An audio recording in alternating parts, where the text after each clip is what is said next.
ito talaga mapapatunayan mo napakasinungaling ng ni Torre. Pasasabihin nila na walang tear gas. Ano yan, nakalanghap lang ng utot. Kaya ano, hindi ako sa nagbibiro pero alam niyo yung parang ano to, namatay lang dahil na-shock, ano to, namatay lang dahil lang something na kalokohan nakakairita, diba? Nakakairita po yung kanilang ganyan pong pag-uugali. So sana lang talaga maunawaan ng mga Pilipino na etong ating gobyerno, lalong-lalo na sa pamumuno nito ni Marbil, ni Abalos at saka nito ni Torre, talagang ginamit na inabuso na ho yung batas. Alam mo yan nga yung gusto ko lang ito banggitin to kasi napanood ko ito sa isang news na pinapa-contempt ni Atty. Torion, yung tatlo. Sana talaga pagbayaran nitong tatlong ito yung ginawa nilang pang-aabuso. Alam mo, yung panahon ni Marcos Sr., kung maaalala nyo, di ba yung panahon ni Marcos Sr.,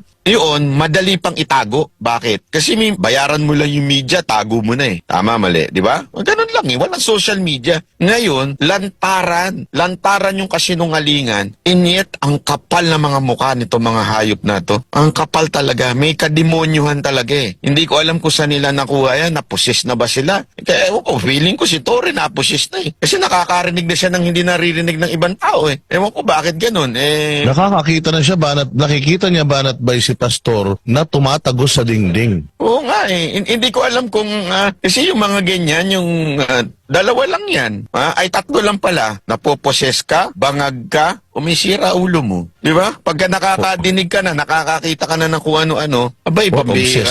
Oo, iba na yan Iba na talaga yan. Ewan ko ba kung saan niya nakukuha yan Pambira naman siya. Pero banat ba, doktongan ko yung kasi itong mga taga-Kingdom of Jesus Christ, noong panahon na kami ay yung i-disperse na, nakita ko yung malupit na transformation nila. Iba-iba yung transformation nila. They can be, di ba, ngayon lang, nagdadasal sila, They were, nagpe-pray sila, nakapikit, umiiyak, habang nakikinig nung praise. Grabe yung disiplina, banat bay, kasi noong, sinerve na kahapon, or nalaman na meron na ginrant yung temporary protection order, tapos, nandoon na, yung mga tao biglang from hateful, bigla silang naging joyful, banat. Tapos, yung mga pulis, pinupuntahan nila, niyayakap nila. Samantalang pinagpapalulang sila niyan nung gabi lang. Pero makita mo yung mga taga-Kingdom talagang sila, all out sila, yakap sila. Parang sabi ko, grabe tong mga tao na to. Hindi ko ma-explain banat bay. Alam mo kung anong